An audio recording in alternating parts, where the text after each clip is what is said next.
Hello everyone. Let's understand how do we go about cross-aldol condensation. Now, in the last video that I had presented, we had discussed about aldol condensation, right? So this time we have a similar format structural representation, but there is a minor difference. In aldol, the last lecture video, only aldol when we talk about, we had taken two examples, two types of features. One, either of aldehydes or another one could have been of ketones. But the thing is, if we are taking the two aldehydes, both of them need to be same. So you need to react ethanol with ethanol only, butanol with butanol only. If I'm taking a ketone, we need to react acetone with acetone only, propanol with propanol only. Why? Because aldol condensation involves two same structures reacting. Cross aldol, on the other hand, can involve two different structures. See, you could have two different aldehydes, you could have two different ketones, you could have an aldehyde and a ketone. So actually, cross-aldol condensation gives you liberty. It gives you the freedom of choice to choose your reactants. Only one thing which becomes important over here is the presence of alpha hydrogen. And we have understood what is the meaning of alpha hydrogen, yet I'll be helping you out with our structure. Let's take an example that we are reacting ethanol with propanol. Okay, now what is the condition? You need to have two different aldehydes, right? So I'm not reacting ethanol with ethanol, rather I'm reacting ethanol with propanol. So which one becomes the alpha hydrogen? Let's try to understand this. This CHO is what? This CHO is the functional group. CHO functional group. The carbon neighboring or just next to the functional group becomes alpha carbon.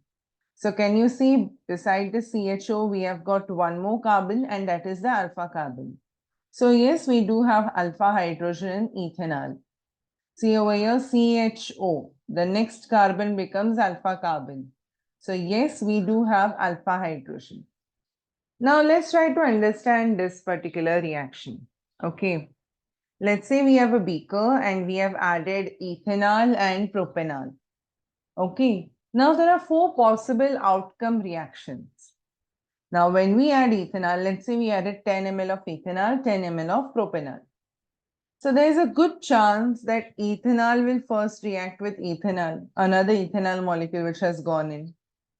Okay, propanol might react with propanol when it goes in. Then comes the possibility, a very common possibility, that ethanol will react with propanol or vice versa. Now, why am I giving you two formats?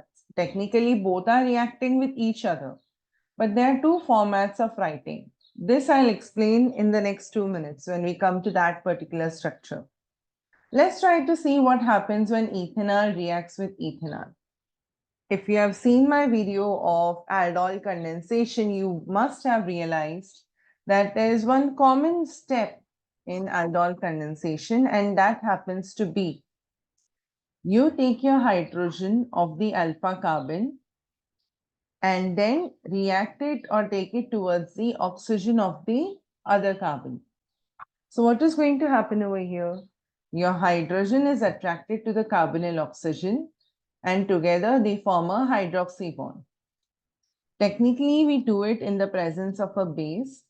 Some people actually had questioned that why only base? Why can't we take an acid? Now see, base prominently has OH or hydroxyl radicals more or hydroxyl ion more. On the other hand, acidic medium has got proton.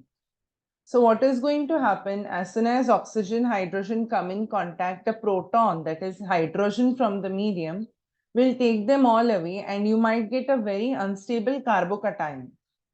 To avoid that, we take a base, so it performs well.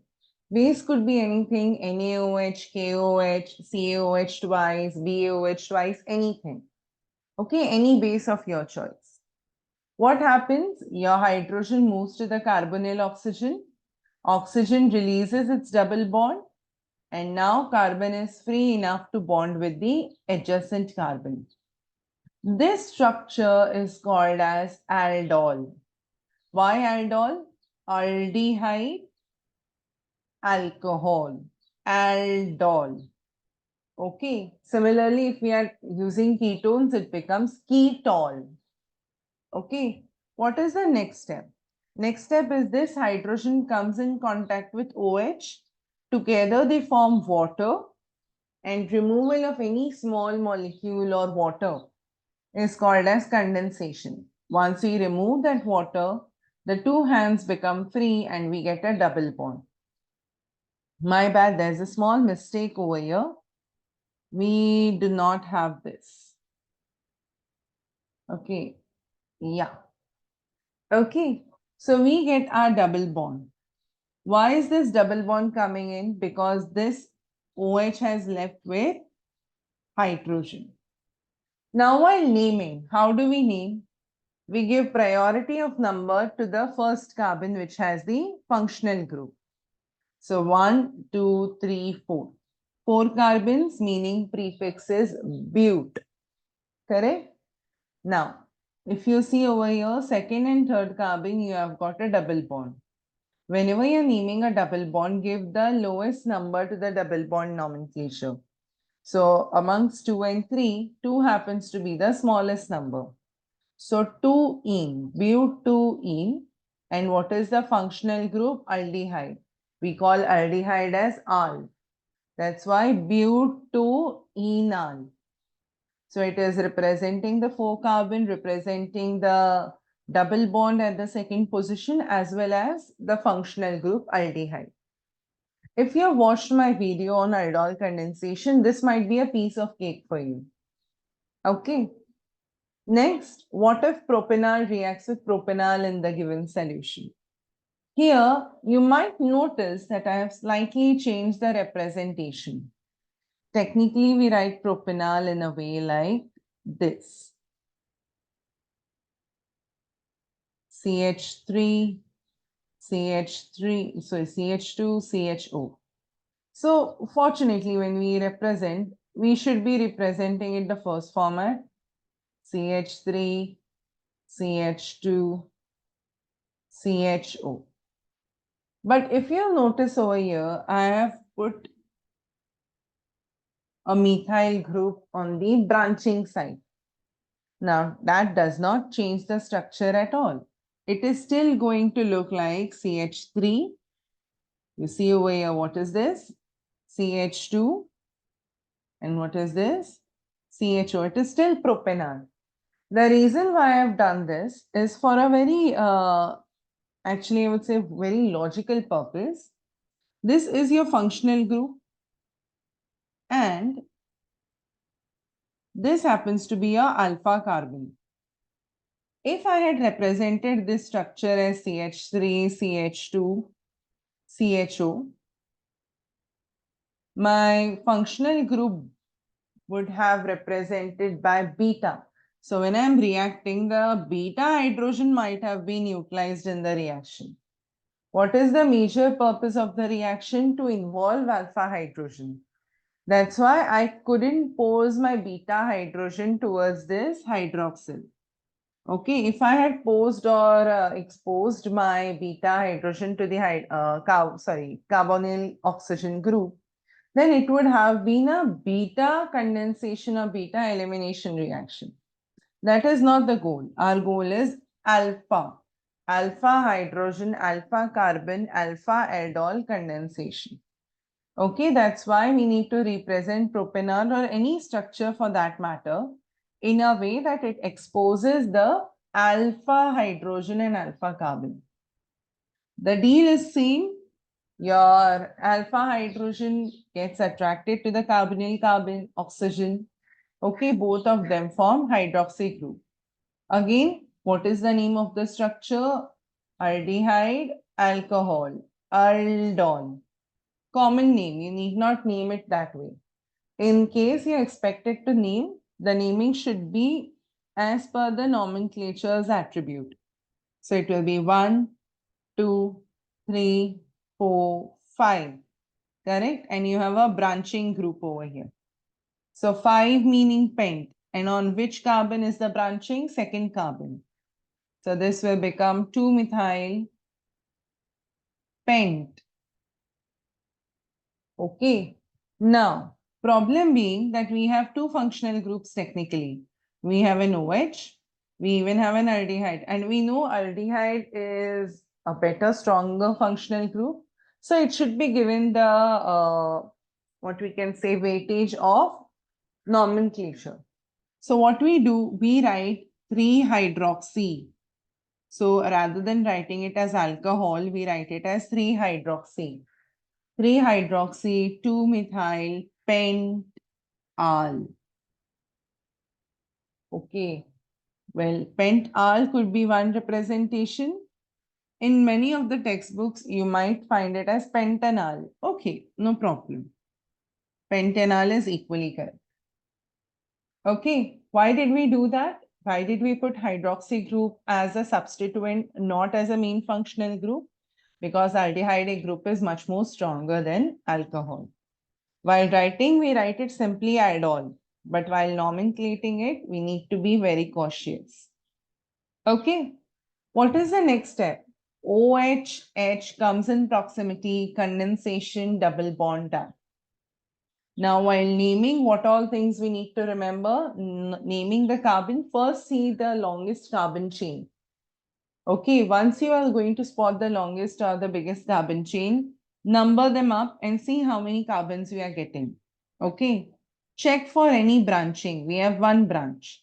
So how do we name? We first name the branching, name and number the branching. Then we name the longest carbon chain. And then if there is any double bond, and finally your aldehyde. That's why 2-methyl pent 2-enal. Okay. Next we have ethanol and propanol. See over here, now we are taking possibilities. I told you in the first slide that either ethanol can react with pentanol or pentanol can react with ethanol. And many of you might be thinking both are same. Actually, they are not. Because if you look at the structure carefully, ethanol is what? It is 2 carbon, only 1 alpha hydrogen, right? Propanol, it's a 3 carbon structure and the second carbon is the alpha hydrogen carbon. Okay, so when we go about the structure, first thing says what? Hydrogen gets attracted to oxygen, you get hydroxyl aldol formation. Condensation, water removal, double bond formation. But please make a note, because propanol's alpha hydrogen was used for bonding, there was a branching observed. Okay, if propanol is the second aldehyde, you can see there is a branching observed. So what becomes the name? 2-methyl but-2-enal. But if you look at this, propanol and ethanol, what is happening? All the carbons of propanol are normally arranged because alpha hydrogen is from ethanol. Okay, so now here you need not spot any branching. Why? Because in the first aldehyde, you are not going to look for alpha hydrogen. You are only going to draw the structure properly. You're going to expose your alpha hydrogen in the second aldehyde, which is in ethanol. Now, if you go forward, you can see there is no branching whatsoever. And here the term becomes pent-2-enal. So first one was 2-methyl but-2-enal when ethanol and propanol are together. But when we had propanol and ethanol together, it became pent-2-enal. So arrangement, exposure of carboxyl oxygen as well as alpha hydrogen of the second aldehyde or ketone becomes very prominent. Which one you want to expose? So that is how, if you see, we reacted, we had put only 10 ml of ethanol, 10 ml of propanol. We expected only one product, but we ended up getting 4 possibilities. Either ethanol reacts with ethanol, propanol reacts with propanol, or ethanol and propanol vice versa. So it gave us 4 possible outcomes. So in aldol condensation, we get only one outcome because two same aldehydes or ketones are used. But in cross aldol condensation, we are bound to get four possible outcomes, a major difference between the two reactions.